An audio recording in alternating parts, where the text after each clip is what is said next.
A few years ago, I started living where I am now. Everything was very normal. I honestly don't usually talk much with my neighbors. It wasn't until about 6 months ago that, out of nowhere, I received a call while I was watching TV alone at home. It was a neighbor who had run out of battery in her car. I kindly told her that I didn't have the devices to help her, and that was the end of it. I never knew how she got my phone number, but I assume it was from the neighbor's WhatsApp group. After that, we started talking on WhatsApp, if you can even call it talking, sending memes and the occasional sticker. Things began to escalate when she told me that one of the neighbors no longer lived there, and we started talking about gossip. She said, "You should invite me for coffee and we can talk about all the neighborhood gossip."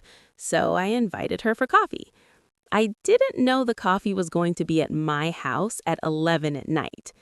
I remember that time she knocked on my door while I was in pajamas playing PlayStation.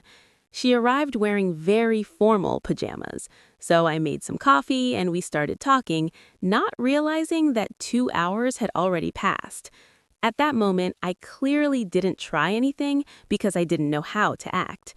She told me that that time was the only time she could because her underage son would be sound asleep, which allowed her to go out.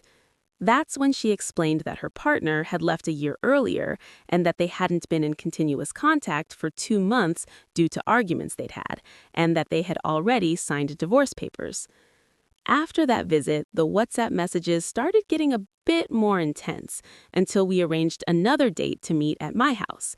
The second time we saw each other, we didn't say absolutely anything. The adrenaline had been building so much in the messages that when we saw each other, there was no need for words. As soon as she entered my house, I took her by the neck and we began to kiss. They were fervent moments. Between the sounds of kisses and long sighs, I could feel how her lips were trembling and how her hands searched for me, timidly caressing my body. I lifted her up and we walked like that from the living room to the bedroom while we took off our clothes frantically. Her lips began to turn red from the continuous biting we were giving each other.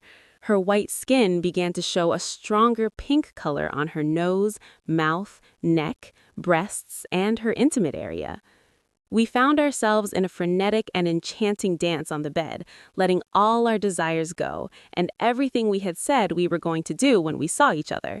But at one point, she said, "Don't you have condoms?" I must confess that it was a moment when we had already done a lot in several positions, but I stopped and honestly told her, "I don't." So we just lay there and touched each other and didn't continue. She went back to her house, and we agreed to see each other another night with protection on hand. About 6 more nights passed, and because of each of our jobs, we couldn't arrange another date.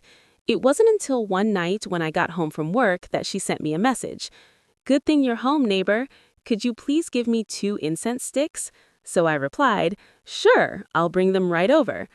Little did I know that when I entered my neighbor's house, everything was dark, with her sitting in the living room, lit only by a small ray of light from the street.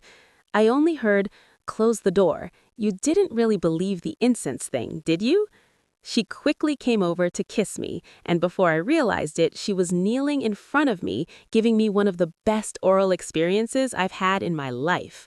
We started in the living room and then went to her bedroom, and between positions, soft moans, lots of sweat, and her hands scratching my back and chest, we ended up panting, lying on the bed, laughing softly and hugging, sighing deeply.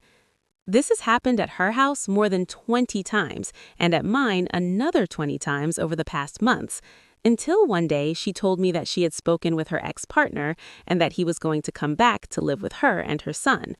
I saw it as completely normal, and so I told her that we should end this secret relationship we were having. She agreed for a moment, but then she started giving me options to keep seeing each other.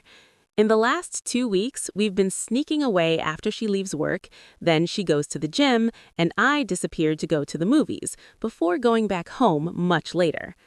The tension you feel is incredible, and she and I have talked about how it feels to know that we are only a few steps away from each other every night.